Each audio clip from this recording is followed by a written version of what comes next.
Welcome to A Bit of Insight with Lisa Mosbey, your weekly dose of health, wealth, and everything else. Today we continue our grief and gratitude series. So thanks for joining me. I'm Lisa Mosbey, the host of A Bit of Insight. You may recognize today's guest. Ben Curtis is an award-winning actor on both stage and screen. He is best known as that dude, you're getting a Dell guy. But Ben's journey didn't stop with fame. He's also a 9/11 survivor whose pain and PTSD became the very doorway into his wellness journey. He's now a certified yoga and meditation instructor, a chief well-being officer, and founder of the Dude Nation. And we're going to dive into that today. It's a national community for men's well-being and support across all walks of life. Like his father, who was his best friend and greatest influence before passing suddenly 4 years ago, Ben also officiates weddings, which I think is it fits perfectly with his personality. Wait till you get to meet him. I know you'll agree with me. Through the grief of that profound loss, he's been propelled into powerful work. These last 3 years, he's been holding sacred space for men around life, death, and rebirth. Currently, he is walking alongside his mother as she journeys through the hospice care program. And at the same time doing that, he's pursuing certification as a grief counselor and mental health counselor. His story is one of resilience, reinvention, and a deep commitment to serving others through both grief and gratitude. It's an honor for me to introduce you to Ben, and it's even more of an honor for me to get to sit with him and have this conversation. So thank you so much for being with me today, Ben. Wow, what a beautiful introduction. Thank you for having me. This is Oh, a pleasure and two of my favorite topics in the world. yeah. Thank you for having this show. Yeah, my pleasure. I want to kick it off and start with we're both entrepreneurs, and we actually met through an executive empowerment workshop or network. And so we've known each other. I think it's 3 years now that we've been engaging weekly, several times a week in the mornings. And so I want to start from that entrepreneur perspective, because I think that's Mm, predominantly who's watching this is entrepreneurs. As we face loss, we don't have a paycheck to fall back on. We don't have, grief support or financial support through our companies. So I want to know, you're a little bit ahead of me. I just celebrated my dad's second heavenly anniversary, and mm, I know yours is number 4 for your dad. How did you get through that time, and still be able to grieve? Because if we don't work, if we kill what do we do? We eat what we kill or something, I think is a famous yeah. saying. If we don't work, we don't have that money coming in. So let's start there. Let's go back to that space and that time when you kind of had to pull up your britches and keep going because you're Mm, married, you have responsibilities, and yet you had an unexpected loss of your dad. yeah. Thank you. I think it's a great question. Well, first of all, a shout out to the Morning Rush, and that's the community where we met, which is great because it's free and it's one of the most amazing networking communities for entrepreneurs and also places of growth, both I'd find entrepreneurial and spiritual in a way. I feel really affirmed being there. And to get to know you through this process has been part of that affirmation. Knowing you caring for your parents throughout this. And I wondered how you did that. So after losing my father, who was also my best friend, I've seen people lose a lot of, fathers and parents and with different relationships. Some they weren't talking to, some they hated them, some were traumatic, some were wonderful. But my dad and I really got close. My parents divorced when I was 12. And actually, it was in a way freeing because there wasn't that trauma in the household anymore.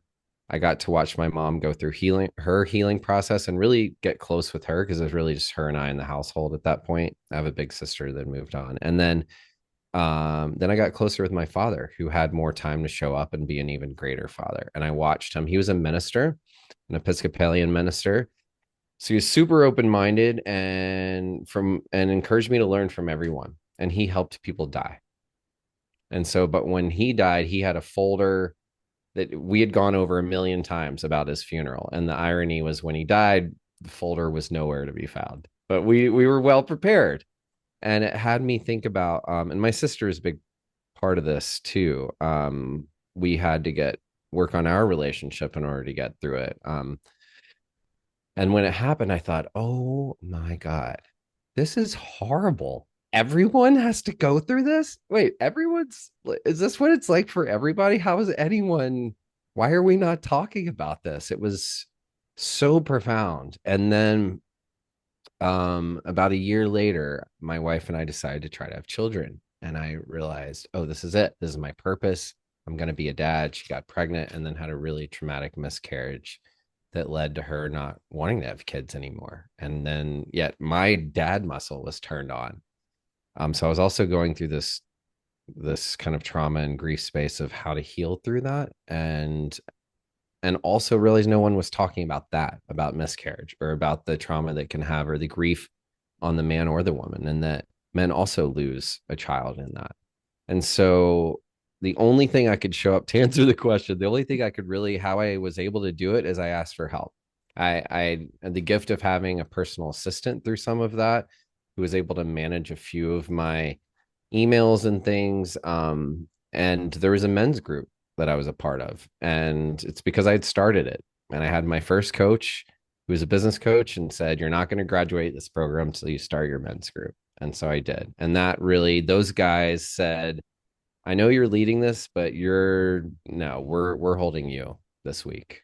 And through both my dad's loss and our miscarriage, these guys, some of whom I barely knew, showed up at my door, on the phone in ways I'd never really seen before. Even my own friends I know we have a hard time doing that for each other. And so that's where I began to learn, oh, wow, the only thing I could really show up for was that. So some of my business did fall through. I wasn't able to show up for everything. And I'll close with this, that I really believe we all should have funding and care to be able to grieve, to have time off for a death, to have time off for a birth, to have time off for sickness, right? And so that we deserve that in this country, and that's something maybe I'll end up fighting for. Who knows? I'm not trying to be a politician just yet, but I think at the beginning of your sentence, you said of that you said something really beautiful about taking the time, and we don't get paid to do that, but I wonder why not, and maybe we could. And maybe we have to plan for that as entrepreneurs. It's something to think about Mm, because, like you said, we're all going through it. Nobody's going to get out of here, but we need to be prepared for that time. I was fortunate enough to be able to walk away from my business to take care of my parents for those 4 years that I was their primary caregiver. And then the other thing that really stood out with what you shared was being able to ask for help. mm, I struggled with that a lot, but there were a few people close to me that I just said, I can't do this. I can't get up one more day. I don't know how to do this anymore. And like your situation where they showed up at your door, I had a friend, I was losing a lot of weight just from mm, stress. And I had a friend show up and she said, your clothes look like crap. Everything is hanging on you. She said, we're going through your closet. And so we spent the day and we took everything out of my closet. We had a huge pile that we donated and it felt so freeing. And I had new sheets on the bed and I had all this spaciousness. 3 days later, she showed up. She had gone to Goodwill and she had bought a new wardrobe, series of outfits, not an entire wardrobe, but practically an entire wardrobe. And just, they weren't new clothes, but they fit me. mm, And she picked them out. And I didn't have the energy or the thought process to be able to do that for myself. mm, And what that makes me think about is all the people that said, if you need me, call. Well, I wouldn't have even known what to say. I didn't know what to say. But the people that were proactive, the people that called the grocery store, called Instacart and said, deliver a bag of groceries to the front step. The people that had food sent to the house because you can't think about feeding yourself or you can't think about taking care of yourself. And having those people and they weren't necessarily close friends, they were acquaintances from mm, church, and people that I knew from work, but they had experienced loss and understood what we need, and that was profound for me. And when you're sharing that with the men's group, I think it's a tough spot for men to be in, especially because, we can't cry in public. I know I have some old stories that I witnessed from my brother and from my dad. How Mm, do you bring that out of men to be able to support each other and to be able to be vulnerable in those spaces? mm. That's a great question. I mean, we may be exploring that for centuries because, men tried to take over and it's been, we've not done a great job. You have And a so I, gift. I've met some of the men that you work with, and I've heard how, their testimonies of how you've poured into their lives and how you've created these safe spaces that I talked mm, about in your introduction. So I know you're kind of laughing and blowing it off, but not to put you on a pedestal or create any pressure, yeah, but I think you're doing something extraordinary. And I want people to know that it's available to their spouses, their husbands, their fathers, their brothers, whoever needs that help. There's a safe space for them. yeah. Thank you for saying that. Yeah, I think I was also laughing because it's a big thing. I'm wrestling, I'm taking on something big, but I am finding ways that's really effective. And I'd say number one is being the change I want to see in the world. And my father really taught me that. He was a beautifully vulnerable, outspoken, deeply spiritual, deeply intellectual, but also hilarious man who never took himself too seriously, Yeah. even to the end. And I think that those kind of things are, when I started researching what men need and want and looking at other men's groups, including many places where I've not felt welcome or included, that have felt more ostracizing to me, like, oh, no wonder I feel safe only with women. That was my experience for decades.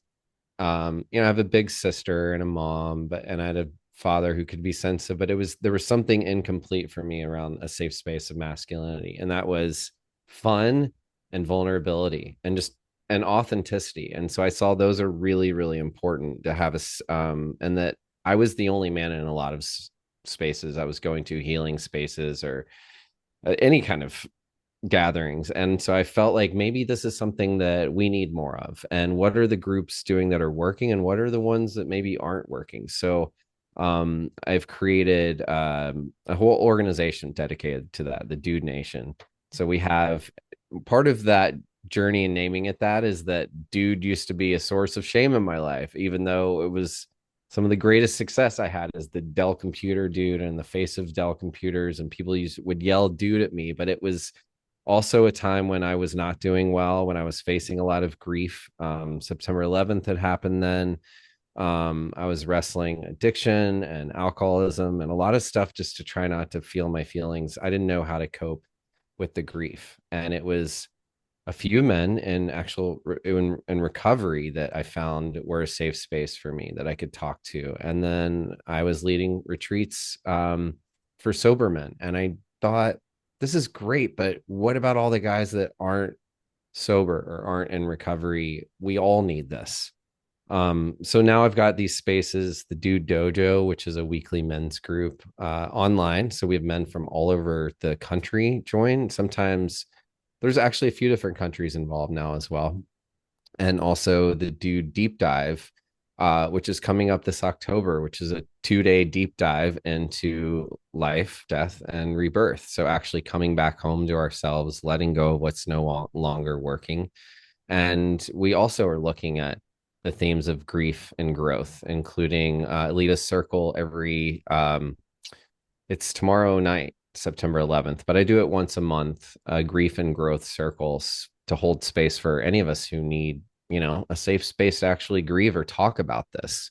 And I'm finding that being around other people who have experienced the loss, also who have an idea of or who have walked through some of this, is can be really freeing and very affirming, and to find places where people get it and to reach out for that. And if you don't know where to go, that I could be that person that connects you. So I think what I'm doing really well also is being a resource, not just a one-stop shop. That's not what I'm trying to be for the Dude Nation, is that we're a resource to everything. If it's a therapist, if it's um, a life coach, if it's a business coach, if it's whatever that is going to bring you back to yourself, or maybe it's just coming to get involved in a service project and having fun and playing again. or just being realizing that, there's some other guys out there who get it. Because loneliness is a big, big thing for all of us right now. What comes to mind is you're redefining masculinity through grief. Because I Mm, think a lot of times we think that when people cry, it's a sign of weakness, but it may not be a sign of weakness. Or to express the feelings that you're having, to say them out loud, to share that with another person, you know, not necessarily something that we defined when we define masculinity. So, mm. what happens when men share openly and they're vulnerable in these environments? What changes do you see them experience in Mm. bringing out that masculinity, bringing more of that masculinity out because they're not stuffing these emotions? Yeah, this is a great question, Lisa. It's like you could see into us, and really helping bring it out. It helps us be in both our masculine and feminine, and I think being in a safe space where you can be however you are. I mean, you could be totally enraged the whole time, really angry, or you could be in a place of softness and vulnerability, and to know that no one's going to judge you and we're going to hold space for you. We may hold you accountable or to some integrity to take care of yourself or to speak up or just to listen. But I think what I see happen is men uh coming and expressing that and then realizing you're not going to die or be like shunned from society, and you're like, oh my god, I feel better, I feel lighter, It's maybe I lifted. was carrying all this stuff. It's just I think it's starting to drop the weight, realizing that a lot of the weight that we carry, men have been trained to carry, doesn't belong to us. We've been taught to shoulder all this burden, and people, I mean, I hear partners all the time say, "Please stop shouldering all that burden. Just be present with me." Yeah. That we really get wrapped up inside of ourselves, and in being in a circle, being in a space with other people, the men themselves, we do the work just by being ourselves, because you start to see yourself reflected in others. You start to get affirmed in a space where you're safe. You can practice saying the things that may feel scary to say, or you can practice having feelings that may not feel safe to have, even with your wife or your children. You can practice having hard conversations, and in our organization, we also practice having fun Yeah. and maybe getting in touch with your inner child again. And we hold each other accountable to have healthier boundaries and learn to love ourselves through how we also treat our partners. Are we tending to our family? But really, the focus is putting the oxygen mask on ourselves first. So if you Yeah. don't know what you need, it's hard to communicate your needs, to get those needs met, and then to be able to show up for others. And I think it's just learning.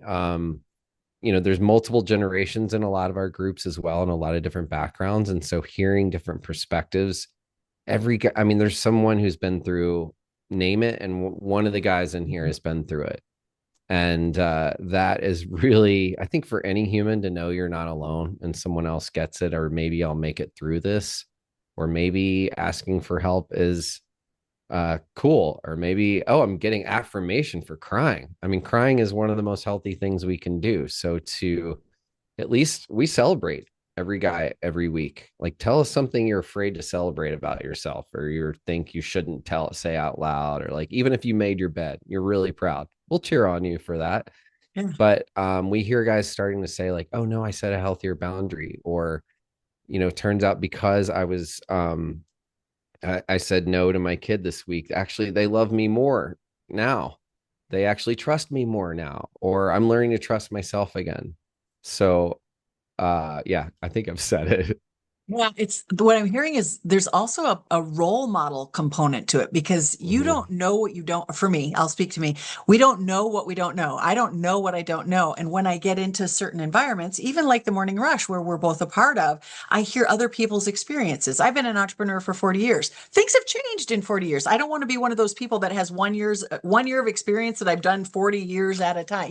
Just keep repeating it. I want to grow and Yeah. expand and learn. And that happens by either having mentors or role models, getting into environments where you can see what other people are doing.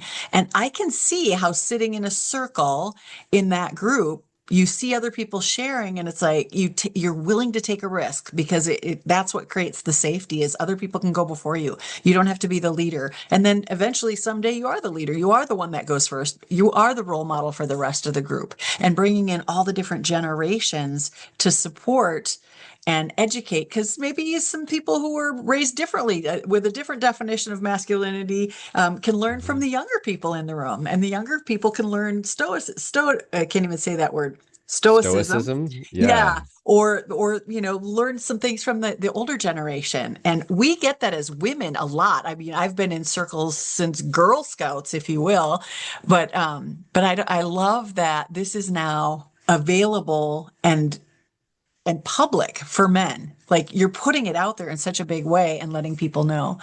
So Yeah. You how do keep it you really you're simple and accessible too. I wanted to mention that. Like it is public in a way that you can have access for free for $50 a month, for $200 a month. You can come to a retreat. There's a lot of pay what you can things as well. And yeah, just workshops and master classes or just a community to listen. So we have a free community call every month too that men can come check out and just you can be a fly on the wall and listen. Oh, maybe I will share. I yeah. always cough up my stuff right away because that helps open the space and trust that it's safe. And I think that's what it is, like the mentorship. You be the change, and you're such a great example of that, Lisa. Like when you shine your light, it gives other people permission to do the same, including your power and your discipline and your integrity. It's really powerful to be around someone else who has that. Thank you. You're Yeah. welcome. Yeah. I want to shift gears and talk about kind of the journey that you're walking right now. I know that you're studying and learning,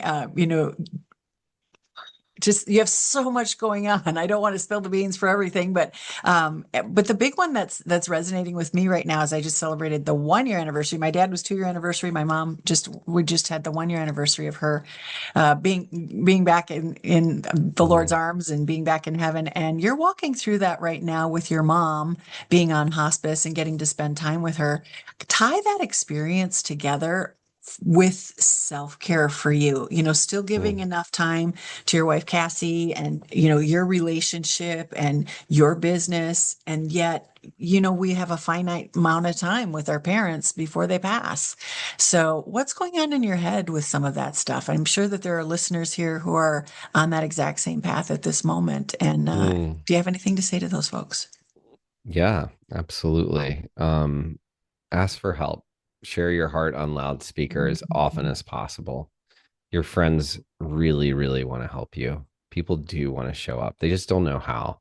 So saying, maybe you can just listen, or I just need to talk. I don't need a fix. I just need to talk. That's one of the best things to start. Do you have a moment to listen? And then let it out. Just I'm just like a lot of the times, and be really patient, compassionate with yourself.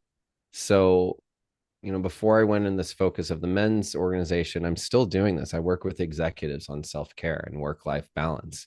And any high performer, whether it be a musician, an actor, an executive, any of us, on or off stage, it's all about taking care of ourselves. By the way, we're all high performers in some way. Our parent, like taking care of parents, being parents. In this world today, it's so intense, and we're getting hit so many ways that we are in this world of hyper high performance in that way. And so I would say slowing down as I have a practice every day where I ground. I try to take my shoes off every day, no matter the temperature, stand in the grass. Helps that I have a dog that really needs to go out early, but spending time in nature, spending time with my dog, or maybe a child or a friend, or just nature, thinking about being outside. Those moments bring us back to who we are. They also regulate our nervous system. And I try to make space for my grief every day, whether I have it or not, because often I don't know what's going on when grief is one of these things that just comes out of your ear suddenly, and you're just like, how does that, I get confused, anxious, angry, sad, and then so it can look a lot of different ways going through all the stages at once. So if I can just make a little space, a little meditation in the morning, even thinking about it's been really painful for me over the years to think about my father at times, or try to talk to him without him being physically here. And so I did what my old friend Arnie did, who's now passed on. And Arnie would say, as all his friends were dying, as he was getting older, he said, I just invite them, the spirit of them, to sit with me in my meditation. So sometimes I invite my dad to sit with me in my morning meditation and or help guide me through my day.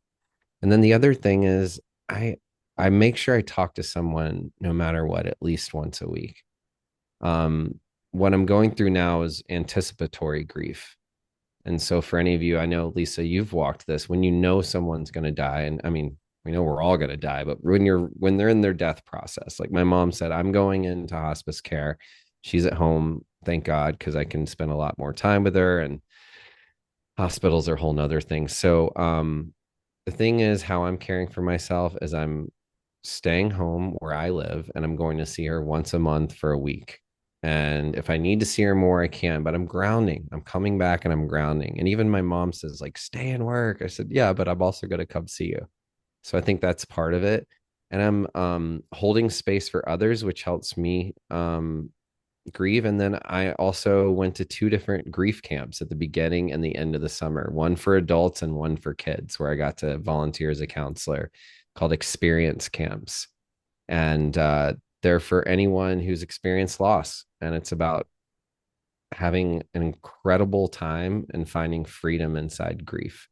And so I've created those experiences for men also. And, having these men's circles, these guys all start asking me. I get texts, how are you doing? What are you doing to take care of yourself today, Ben? From guys I've never even gotten a hug in person. So these are all parts of my self-care. Take what you want and leave the rest. Yeah. Yeah. And I think there's a role for gratitude. I talked about this. I know Jeremy and you are connected. He was on the podcast last week, and um, we talked a lot about the gratitude, the Mm, gratitude that we experience, and how if you can get into a state of gratitude for the time you get to be with your loved ones, it mm, starts to reshape that grief, and it brings light into those darkest days when you can bring back the memories and recall the experiences. And it makes me think of kind of a legacy for my father. I talk about my dad. Oh, my dad taught me this, and he has these isms. We call them Larryisms. Any day above ground is a good day. And so I find myself using Larryisms in places, yeah. but it's an ode or an homage, or it's a kind of the legacy of my dad. Those things that I didn't realize how much he had imprinted in me and my behavior and how I show up in my life day Mm, to day. And I see that in you. I mean, one of the things, you're officiating weddings like your dad yeah. did. And your dad helped people to grieve. He helped people to pass on to the next world. So, like, there's so many things that you do on a day-to-day basis that are kind of the legacy of your father. Do you want to speak to that at all? Yeah, I do. And I Yeah. have like his picture just up in front of me on the wall. So I look up, and and this is his artwork behind me. So Oh, I literally have him around me. But he was also everyone's biggest cheerleader. And I love cheering people on. And I think celebrating is one of the greatest things we can do on a daily basis. I celebrate my life every morning. When my dog finds a stick, she is so happy. It's so incredible. And I celebrate her, and I'm like, yes, it's the best thing ever.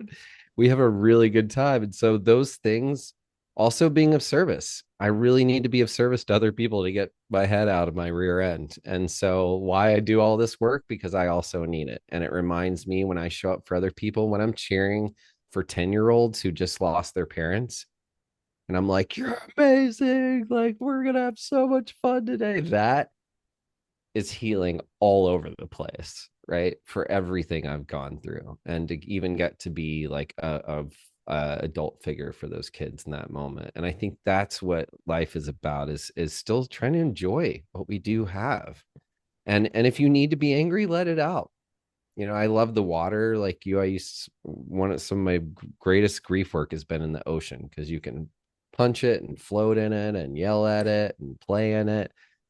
surf on it, all kinds of things. But, finding the ways where you can express yourself and ground, and find gratitude and find some joy, because I we got are this. alive.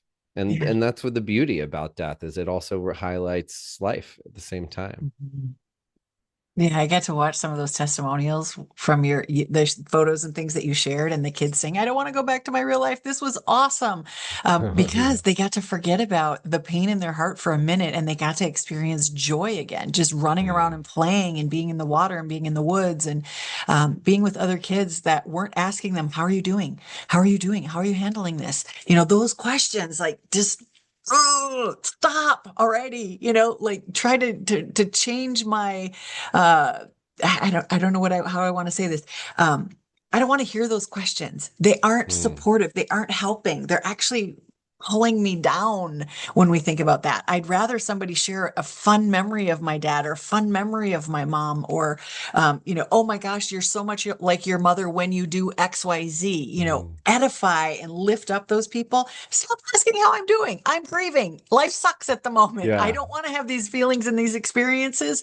And I don't want every single person to be asking me about it. And I think we don't know what to say. We don't know what to write in that card, or we don't know what to write on that Facebook post when somebody posts, I lost my mom today, or my mom went to be with the Lord today. Um, Mm. but I still think we have to show up for them. But Yeah. I really want to help and coach people along those lines of what can we do to show up for people and let them know that we're available. And like, go back to what I said. Sometimes you can't eat or you can't dress yourself. Don't ask what they need. Anticipate it and don't worry if it doesn't land. At least give it a try because I think that's how Yeah. we need to support each other sometimes. Yeah. Like acts of love, acts of kindness. Mhm. I was seeing like a New Orleans second line when you're speaking. So for those of you who don't know, that's the music, the march, the experience you may see or hear in New Orleans or movies of New Orleans where people are marching down the street and they're going to a funeral, but they're celebrating this person out loud. And I always thought, there's this great sign when I think it's gosh, I'm blanking on his name. Oh my gosh, what of Dr. John? He's one of my favorite New Orleans artists. When I die, I want a second line. Okay. And that's people, and that's one of the things we get to do now. And I've started to do more in our retreats. Why I say it's a life, death, and rebirth is because we also talk about how do you want to die? Do you want to have music? Do you want to have people around? Where do you want it to be? What if you got to have a say in that? And that's actually an act of living, to be able to own your death and how you want to die and talk about that can be so freeing for us. It could be really scary. Yeah. But also those things start giving us uh it's like we don't have to worry about that stuff. We can be more present when we think of the joy. Like, do you want people to sing to you or just tell you how much they love you? I said, I want my friends cheering, like, you're awesome. You did so great. Yeah. And I think singing is always a great thing, that we can do with people too, is really healing, whether it's with ourselves, even just humming, or with someone else listening to music. I've just gone to friends' houses and just put music on and just hung out. We had music playing in my dad's hospital room for 4 days, and then I had a nephew who was reading scripture constantly. If there Mm, was a quiet moment, he'd just whip out the book and read from my dad's Bible, reading scripture. And so, just having that, no beeping of the noises and stuff. We knew he was passing, so they turned off all the machines and things. And I couldn't have orchestrated a more beautiful passing. There were 18 people in the room with him when he died, mm. but the reason that I'm doing this whole series of grief during October is my mom and dad were married on Halloween. They had back in the Oh, day, wow. wedding licenses would expire. And so they had expired. I can't remember. I think it was 3 or 4 times. My dad was back from, the army military in the 1964. And he said, if we don't get married, the license expired Saturday. If we don't get married, I'm not asking again. And so they went and got married on Halloween. Good for By the them. justice of the peace and went to a Halloween party. So my entire life, we had a Halloween party, and Mm, people saw me 25 years later and say, I remember when your mom made Raggedy Ann costumes, or I remember this. So for my mom and dad's inurnment. We did it on Halloween at the grave. I got permission Mm. from the cemetery to actually put their ashes in trick or treat bags, and we had them inurned together. And it was their 60th wedding anniversary. Everybody wore Halloween costumes in the Oh, cemetery, wow. and then we went and had we my dad. My mom worked nights and my dad would bring home pizza every Saturday, standing order at Carboni's Pizza in Cottage Grove.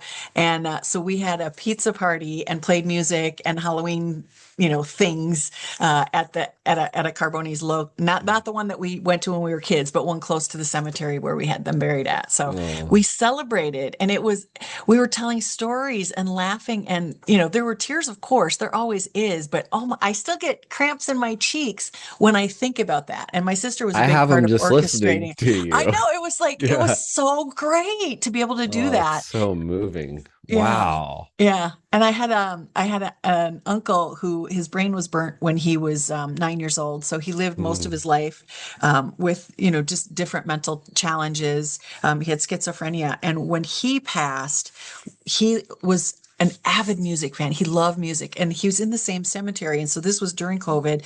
We got permission from the cemetery to actually have an internment, or yeah, he was actually in a casket. So when they did the service, we had big, huge speakers and had his music collection there. And one of my mm, nephews was spinning records in the cemetery playing his favorite music, and then we all told stories about how he poured into our lives over the years that he was with us. So um, wow. it can be whatever you want it to be, and I love that you said that and you brought that celebration word into Mm, this, because I think that's what it should be. We're done. We've mm, completed this phase of our worldly existence. Let's celebrate those people that have gone, or have done what they've done, how they've lived their life. I think that's beautiful. yeah. Thank you. And I appreciate you sharing so much about your family and the rituals you've done. I think that's something I call it ritual because it is that. And we can create all kinds of rituals that help us honor someone. And this is why I love being in a space that's there's other people. And it works because you hear things from other people and you're like, oh my God, wow, I never thought about death like that. There's Yeah. even after going to camp, I met an amazing woman, Marissa. Blanking on her last name, but she's on TikTok and it's like Marissa Rose, and she does death humor. And she lost both her parents in a really tragic way. And humor has been so healing for her to kind of come to terms with it. Yeah. And she does it in, really funny ways, like, surprise, I'm pregnant. And she's, why aren't you? No, nothing, no reaction. It like turns to them and they're urns, they're not and like stuff like that. It's like, it is tragic, and maybe we can also laugh, and that also helps us cry because they're really similar emotions. Yeah. um was it Oh no, it wasn't you, but I was feeling you today. It's right after the morning rush. I heard the quote um from my friend Daniel Tuttle, who's a meditation teacher and healer, and he had heard it today that our body reacts the exact same way to anxiety as it does to excitement. So we have all the same chemicals going on. It's just how we think about it. And so even in grieving, it's just energy, right? That needs and wants to come out. Our tears actually can be extremely healing. Science has proven they need to come out. And that those can actually bring so much relief and joy as well. And so part of grief I'm learning is also gratitude. I mean, I've heard people say, I wouldn't take back that horrible death because here's what I'm doing today as a result. It's given me a whole new lease on life. I'm getting to talk to people in a way that I never thought possible and be a space for people to come talk to me that I never, I dreamed of, but I didn't see myself starting to pursue these things. I never thought I'd want to talk about grief on the daily basis. Now it's my favorite topic, really, because I think there's so much healing available in it. And I was thrilled that that's what you wanted to talk about today. Beautiful. Do you have a message for our listeners why no one has to grieve alone? I mean, that's what comes to mind for me when we're having these conversations. We've talked about Mm, asking for help. Do you have any final words, final message for our yeah. listeners about grief? Yeah. We're not designed to. I mean, you can grieve alone, but we're human beings. And beings need each other. We co-regulate through our nervous systems. So being around energy that it's healing or affirming is really, really good for us. It's cathartic. We actually sometimes need to, like your friend, pull you out of that space and move your body or go for a walk. You'll find when you exercise, like Jeremy may have spoken about this. He had this beautiful video where he was working out and he broke down crying.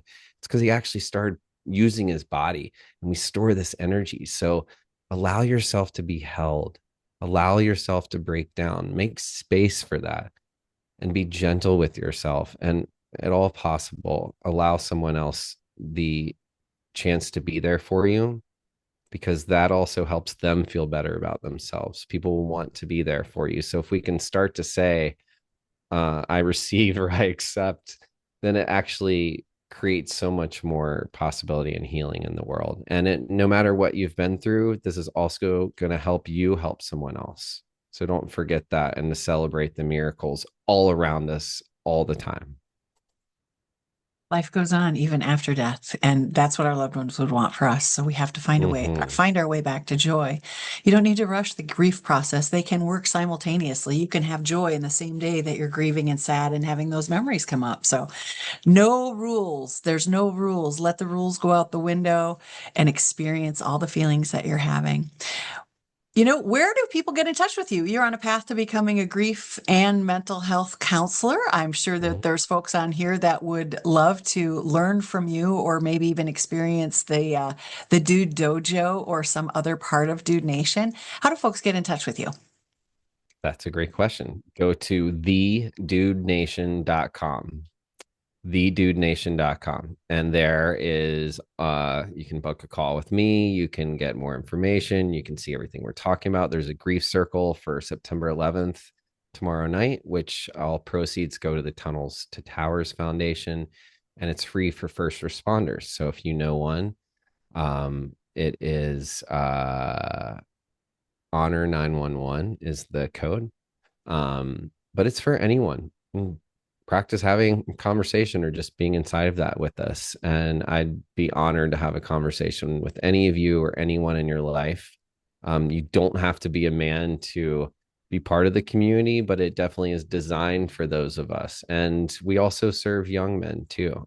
So if there's anyone who's interested, no matter what age you are, whether you're old, young, somewhere in between, retired, or just getting started in life, we would love to be a resource for you on your journey. And for parents as well, we're really here for you. Beautiful. Ben reminds us that grief is not something to get over, but something that we grow with. And that gratitude can actually transform even the heaviest pain into purpose. His journey Mm. shows us what it means to lead with heart, to keep showing up for our communities, and to honor those that we've loved by the way that we live now, like the lessons that we've learned from them, and exploring and sharing those with the people that we meet today. So honor your loved ones and come on back next week. Thank you so much, Ben, for being with me. It was a great conversation. Thank you. It's my pleasure. Bye, everybody. Thanks for joining me on A Bit of Insight. To get more involved with our wellness community, grab a copy of my book, Live Well, Travel Far, or to explore our travel offerings, visit the website at insightcenterforwellness.com. And if today's episode gave you something to think about, leave a review and please share it with a friend. This is Lisa Mosbey reminding you to live well, travel far, and always follow your insight.